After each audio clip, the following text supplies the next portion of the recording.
కులాలతో వర్గాలతో అలాగే ధనవంతుడు పేదవాడు జ్ఞాని అజ్ఞాని అనే తేడా లేకుండా అందరితో కలిసి ఉండే ఆదిదేవుడు శివుడు అని చెప్పుకున్నాం కదా. శ్మశానవాసి శివుడిలో చాలా కోణాలు ఉన్నాయి. శివుడు ఎన్నో రకాలుగా కనిపిస్తాడు. చాలా ఆశ్చర్యం వేస్తుంది. మొట్టమొదటిది ఆది భిక్షువు.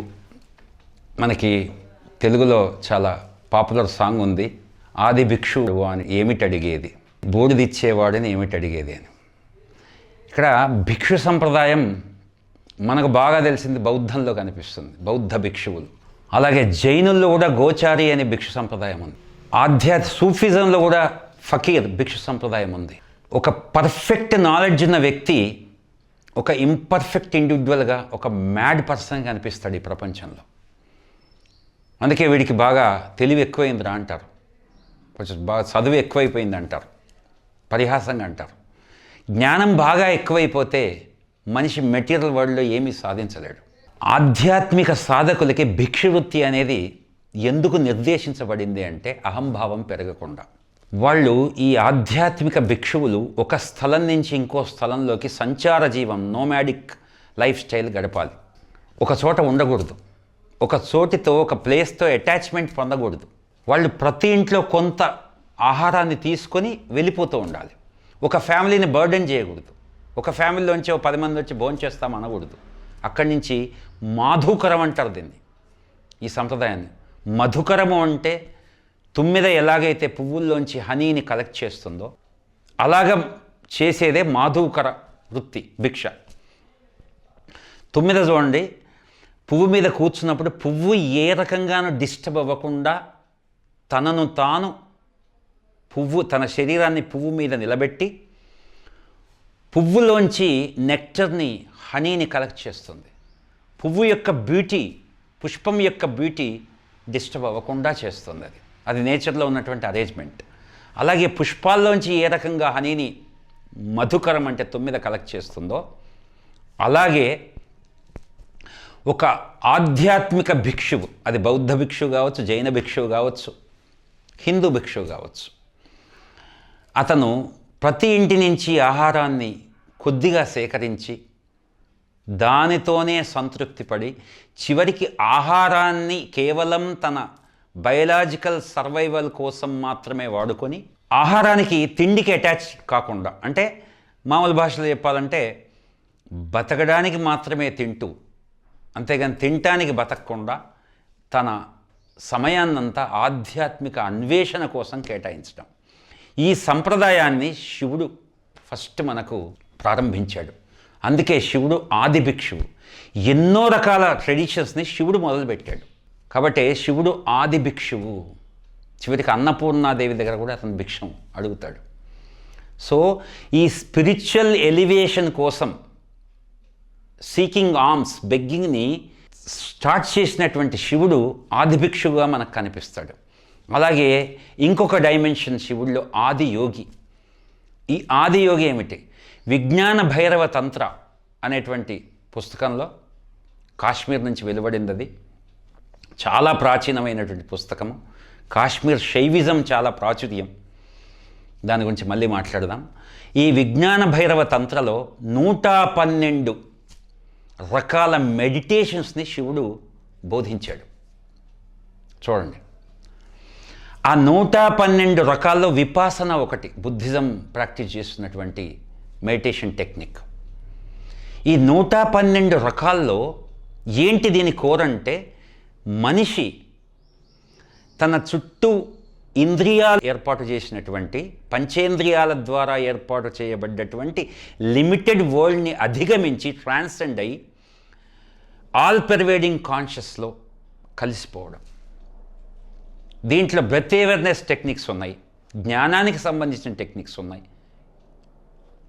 ఎన్నో రకాల మెడిటేషన్స్ మనకు విజ్ఞాన భైరవ తంత్రలో 112 టెక్నిక్స్ కనిపిస్తాయి. వీటన్నింటికీ ఆద్యుడు శివుడు కాబట్టి ఆది యోగి. అంటే ధ్యానాన్ని ప్రారంభించింది, ధ్యాన సంప్రదాయాన్ని ప్రారంభించింది శివుడు. ఇక నెక్స్ట్ ఇంకొక డైమెన్షన్ దక్షిణామూర్తి.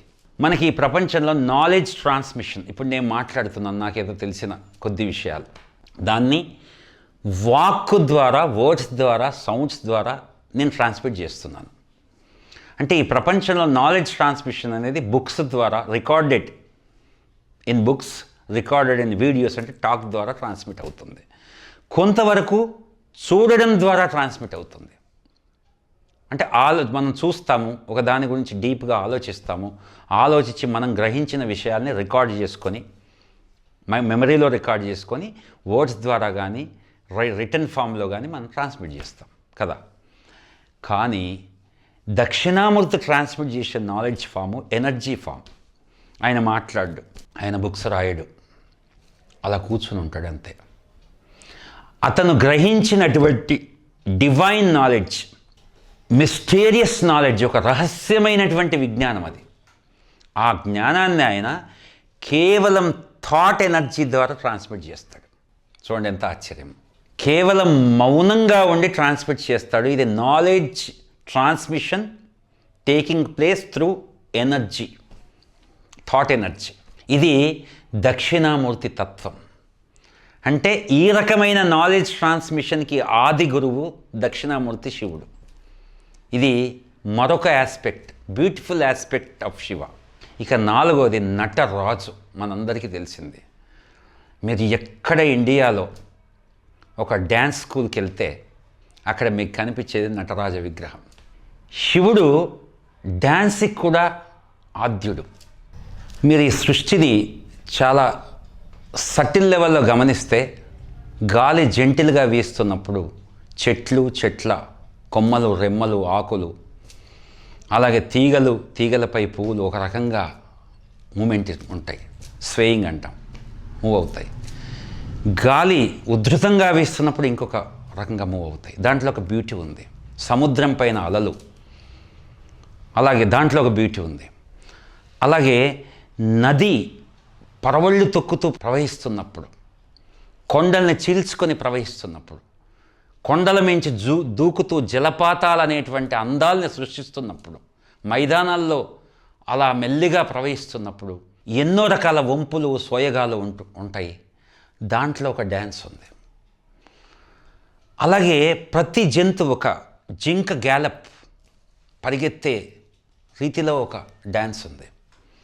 అలాగే మన మనసు యొక్క ఆలోచన బాగా మనం డీప్గా అబ్జర్వ్ చేస్తే మన మనసు యొక్క ఆలోచన విధానంలో కూడా ఒక డ్యాన్స్ ఉంది. ఈ ప్రపంచమంతా ఒక రకమైన డ్యాన్స్. ఆ డ్యాన్స్ ఎవరిదో కాదు, అది శివుడి యొక్క డ్యాన్స్.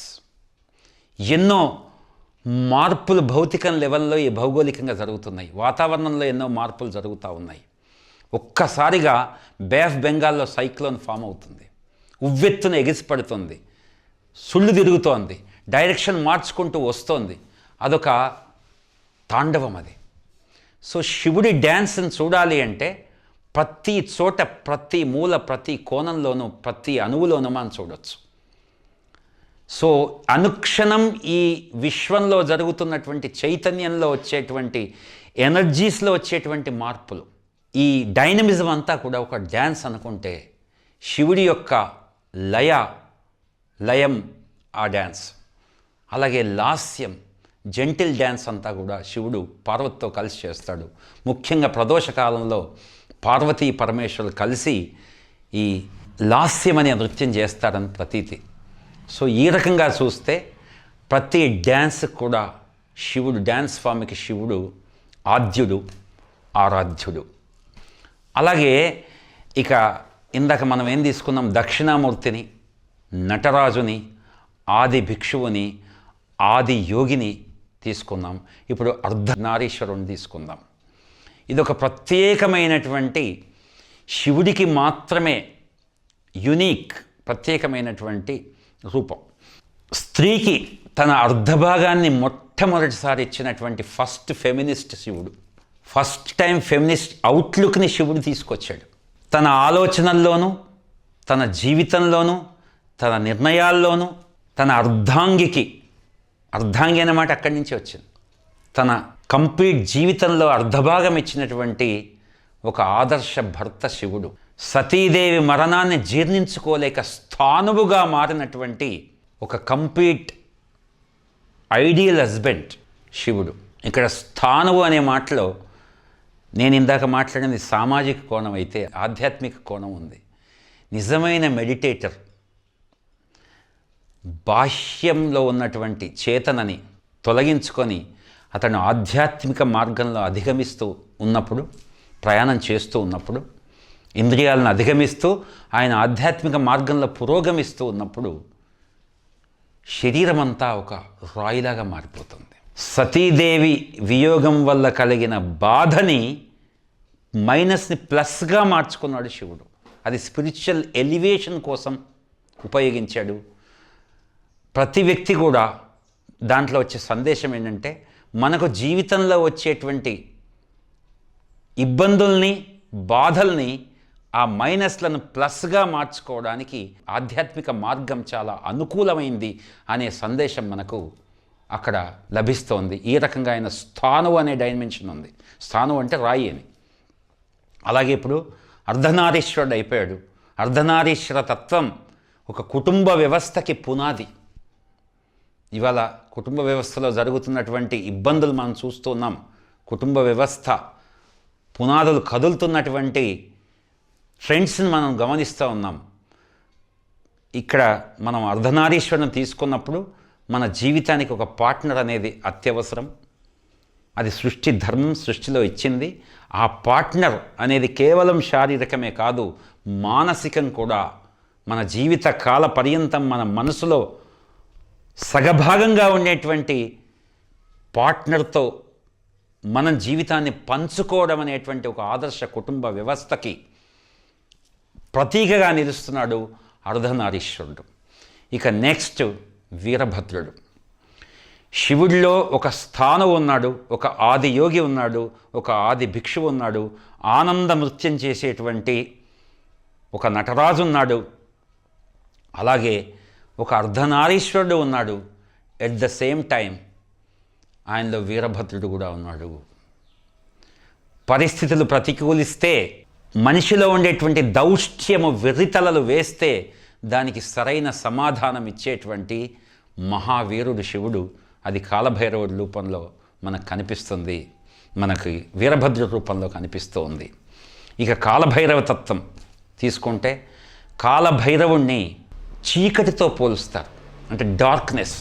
ఈ సృష్టిలో డార్క్నెస్సే ఉంది, అక్కడక్కడ వెలుగు మాత్రం నక్షత్రాల రూపంలో వెలుగు కనిపిస్తూ ఉంది.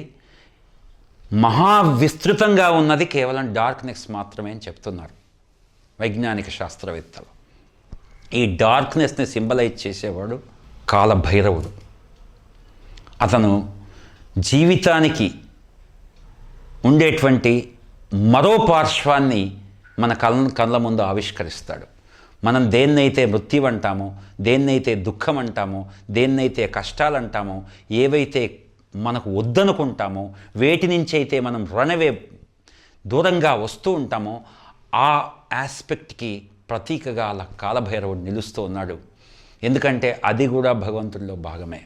విశ్వ చైతన్యంలో అదొక పార్ట్. నాకు దుఃఖమే వద్దు, సుఖమే కావాలి అని సుఖం కోసమే మనం వర్క్ చేస్తున్నప్పుడు దుఃఖం encounters of pain and misery అనేవి తప్పనప్పుడు మనం రియలైజ్ కావాల్సింది ఏంటంటే, ఈ ప్రపంచంలో ద్వంద్వాలు అనేవి తప్పవు. ఆ ద్వంద్వాల్ని యాక్సెప్ట్ చేయడమే మనం మెచ్యూరిటీ లెవెల్స్లోకి ఎదగడము అనేటువంటి రియలైజేషన్ వస్తుంది. కాబట్టి కాలభైరవుడు మనకు ఒక నెగిటివ్ సైడ్కి ఒక డివైన్ రిప్రజెంటేషన్గా నిలుస్తూ ఉంటాడు. సో ఇన్ని కోణాలు. బీరప్ప వీరభద్రుడికి అంశతో పుట్టినటువంటి అవతారం. మల్లన్న సాక్షాత్తు శివుడి అవతారం. అలాగే శ్మశానంలో ఉండేటువంటి కాపాలికులు, కాటికాపరులు, అలాగే శ్మశాన జీవితాన్ని యాక్సెప్ట్ చేసినటువంటి అఘోరీలు, నాగాలు, వీళ్ళంతా శివుడికి శివభక్తులుగా మనకు సంప్రదాయం సూచిస్తూ ఉంది. అక్కడ మనకు అఘోరీ తత్వం ఏంటంటే, అఘోరేభ్యో థఘోరేభ్యో ఘోరఘోరతరేభ్య సర్వేభ్య సర్వేభ్యో అని చెప్పి రుద్రమంత్రం కూడా ఉంది. సో ఇక్కడ ఘోరాన్ని, ఈ ప్రపంచంలో జరిగేటువంటి లయతాండవాన్ని, విలయాన్ని, డెస్ట్రక్షన్ని ఒక పాజిటివ్ డైమెన్షన్లోకి చూడటమే అఘోరి తత్వం. అందుకే అఘోరి ఏదైతే మనం అసహ్యం అనుకున్నామో, ఏదైతే మనం మైల అనుకుంటున్నామో దాన్ని ఎంబ్రేస్ చేస్తాడు, దాన్ని ఆస్వాదిస్తూ ఉంటాడు. ఎక్కడైతే ఒక జీవి మనం మామూలు వ్యక్తి, ఒక ordinary person with a normal mind set, వాళ్ళు ఎక్కడైతే ఉండకూడదు అనుకుంటారో అక్కడ అఘోరి ఉంటాడు. ప్రపంచంలో ఈ భౌతిక జీవితంలో ఉండేటువంటి లయము ఏదైతే డిస్ట్రక్టివ్ సైడ్ ఉందో దాన్ని అండర్స్టాండింగ్ చేసుకొని దాంతో సహజీవనం చేసే అఘోరి కూడా శివుడిలో ఒక డైమెన్షన్. సో ఈ రకంగా మనం శివుడి యొక్క ఎన్నో కోణాలని మనం విశ్లేషిస్తూ అనుశీలిస్తూ పోతే శివుడి యొక్క ఇన్ఫినిట్ డైమెన్షన్స్, శివుడి అనే కాన్సెప్ట్లో ఉండే ఇన్ఫినిట్ డైమెన్షన్స్, ఒక అసంఖ్యాకమైనటువంటి కోణాలు మనకు కనిపిస్తూ మనని ఆశ్చర్యానికి గురి చేస్తూ ఉంటాయి. For more such videos, please like, share and subscribe.